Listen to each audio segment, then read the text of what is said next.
Y'all, I do not know about you, but something about the way she's been moving since he died does not sit right with me. And he was hiding so much, and there must have been a lot of shame in that. And he was wrestling with a lot inside himself, and he was trying to self-medicate and cope with all those feelings because he didn't want to put it on anyone. Because he loved everyone so much. He didn't want other people to take on his pain. But it was very alarming and scary to find those things and have no. Y'all, Allison Holker just picked a fight that she ain't built for.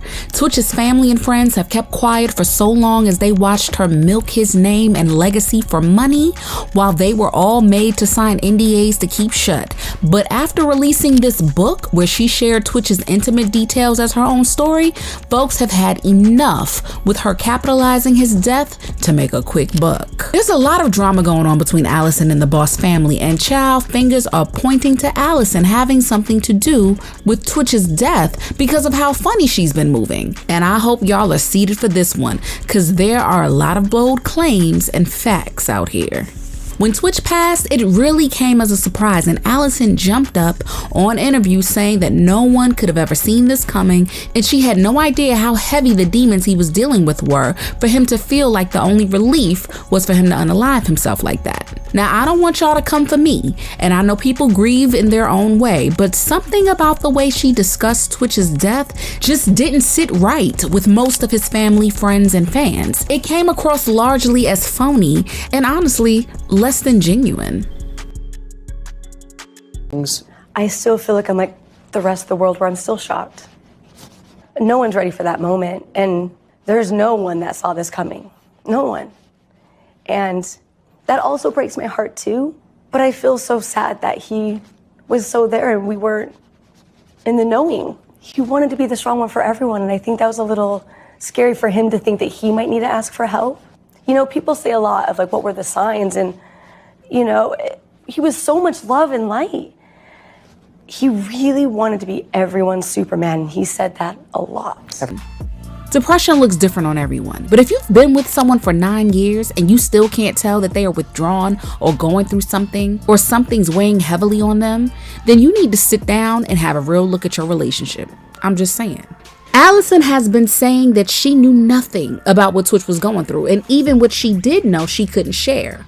Only to turn around 2 years later, after moving on and finding her quote-unquote forever love, release a tell-all book sharing very intimate details from Twitch's private journal. I dealt with an ex that had addiction problems, and then I realized Steven had addiction problems, and it's something that I kind of have been like, where was I involved in this? And I had to take some steps for myself to realize, like, you know, I was able to help one, and I wish I could have been.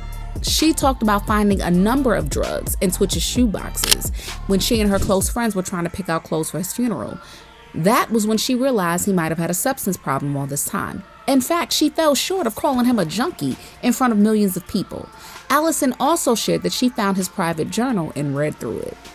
From there, she shared that Twitch had been as a child, which might have contributed to his issues as he got more withdrawn and started showering less. But his autopsy report also showed that his system was clean, so how dependent was he really on those substances anyway?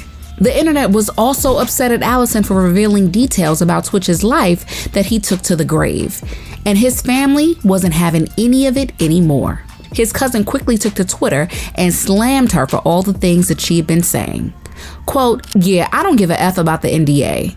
This crazy woman made me and his actual family, including his mom, sign an NDA just to attend the funeral. She's been trying to tarnish his legacy and refuses to let the Boss family see the children, only to exploit and lie on my cousin.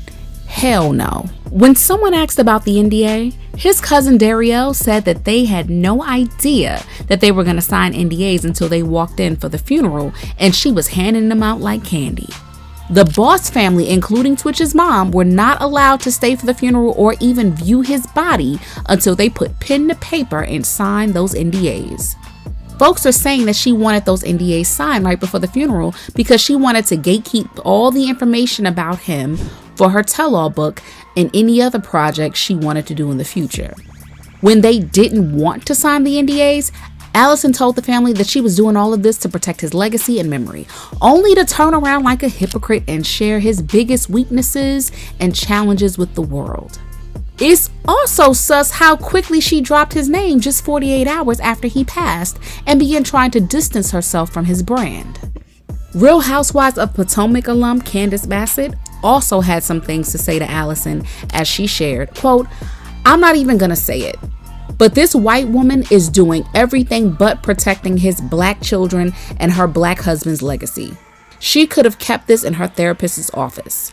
Black men deal with stereotypes around mental health, abuse, alcohol, etc., and are stigmatized far more greatly for those issues. In my opinion, this is a haphazard and irresponsible way to bring awareness. She could have easily taken this story to Essence or Ebony, where care could have been taken to share such a tragically intimate story about a black man's plight against himself," end quote. When Allison tried to share positive comments about her People interview and tell-all book on her IG story, like she was doing the right thing, one of Twitch's friends, Courtney, really dragged her by the hair, and she said, quote, "This is by far the most tacky, classless, opportunistic act I have ever seen in my entire life. We all had to sign some weird NDA to attend his funeral, even his own mother, who you've treated like garbage this entire time. And let's just remember, you wouldn't have even had a husband if it wasn't for her. Not to share anything or ruin his name as if that was on anyone's mind in the first place. And here you go and write a book with all the dirty laundry smearing his name and attempting to dim the bright, loyal, loving light that was your husband, my friend. Whether any of it is true or not is actually besides the point. This is how you protect the boss name you so quickly dropped on your social media platforms 48 hours after he passed, his legacy. This is how you protect his children from any further humiliation, hurt, and despair. This is what you want them to remember about him. You moved on. You're living your life. You're on every red carpet you can get on, every celebrity row you can sit in, every magazine you can be, and you needed to do this? Get a journal, a therapist, a friend. But publishing a book, shamelessly sharing the pages of your husband's journal, People magazine? What a joke. Yes, he took his own life, which is a fact all of us can't fathom. And he was clearly having some mental health issues, hurting so deeply, and this is your example of empathy, of your love.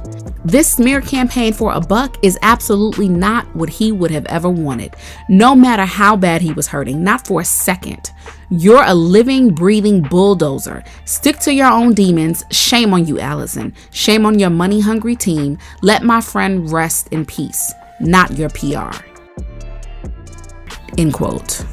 Another friend of Twitch, Manny Cross, also had something to say to Allison, and he really exposed just how toxic their marriage really was and how tired Twitch was. Quote, "Dear Allison, you have lied for the last time on my brother. He was absolutely no addict. You will say and do anything for $1. An addict? You are the one that was messing with the coke, Molly, and X. I have all the proof. Play with somebody safe. Country boy right here. I don't give a F. Every person who knew him knows you're lying and have been doing dirty crap for a long time. Should I post our last conversation? Try me. You have no idea what I have to post. Here's a few questions I have for you though.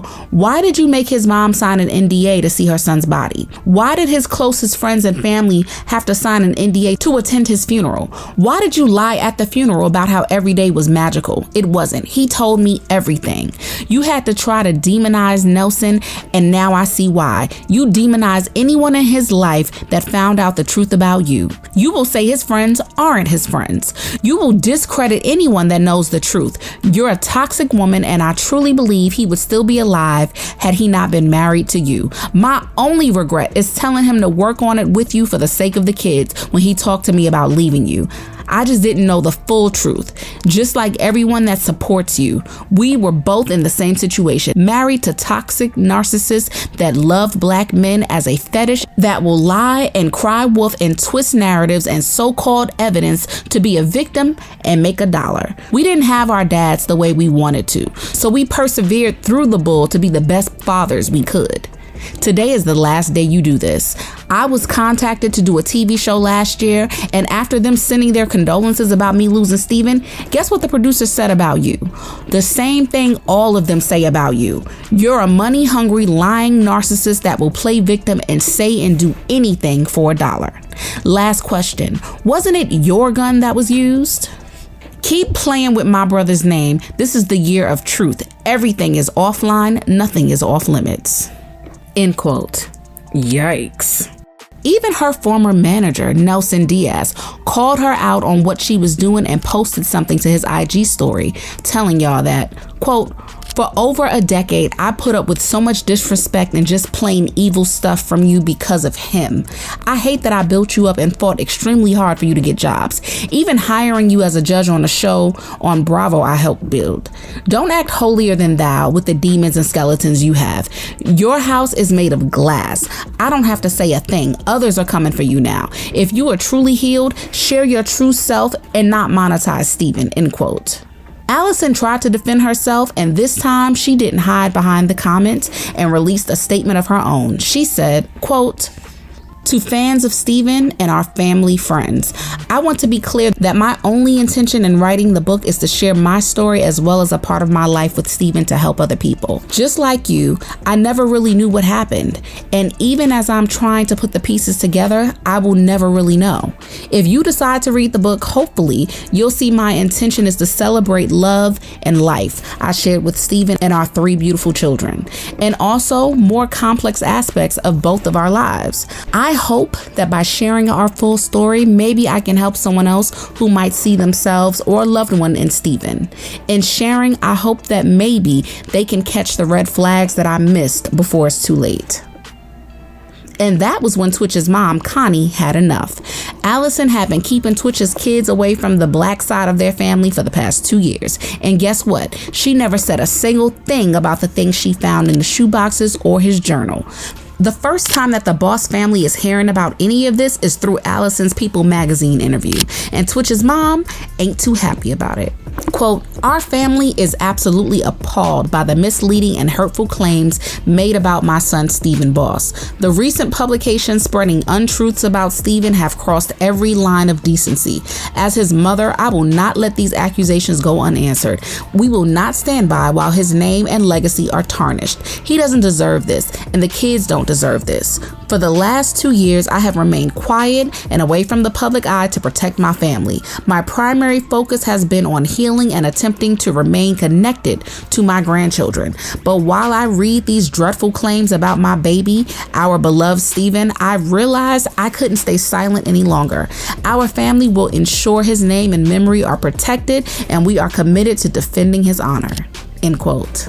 It's surprising that Twitch's friends and family have managed to stay silent for so long about the way that Allison's been moving funny behind the scenes. My question is, at what point in your healing journey as a now new widow did you stop caring about your husband? At what point did you stop caring about the legacy? At what point did you stop caring about your kids? Because why would you get up on here and tell these lies again that can easily be debunked? Why would you hurt the family like that? Why did they need to sign an NDA for the funeral? I am going to get back to trying to learn how to mind my business, but I just want to say, like I have been saying, somebody go look into that wife, because it's not adding up. 48. Then in 2023, she started dating Emmanuel Acho, one of Twitch's friends, but Allison was never going to date a black man long term ever again. So it wasn't a surprise that she later popped out with tech CEO Adam Edmonds as her new beau. And rumors were starting to spread that while Allison and Twitch were together, she allegedly cheated on him with the husband of one of their mutual friends. I mean, it looks like Twitch was really sleeping with the enemy. And the Boss family is suggesting that Twitch and Allison's marriage was not always as rosy and happy as they portrayed on social media. They began to grow distant from each other, and she started trying to separate her brand from his. But she soon found out that the only reason she was relevant is because people loved and respected Twitch. Allison started treating him like trash and nitpicking about everything he did. From what Manny Cross was saying, it looks like Allison threatened to keep the kids away from him if or when they had divorced. So he chose to stay in the situation so he could still be a father to his children. Allison also claimed that she had a right to tell his story, but girl, it's clear that Twitch didn't see Allison as his safe space, and she ended up proving him right. Allison always wanted the fame, and ever since he passed, she's used the goodwill the industry had for him to try to climb on.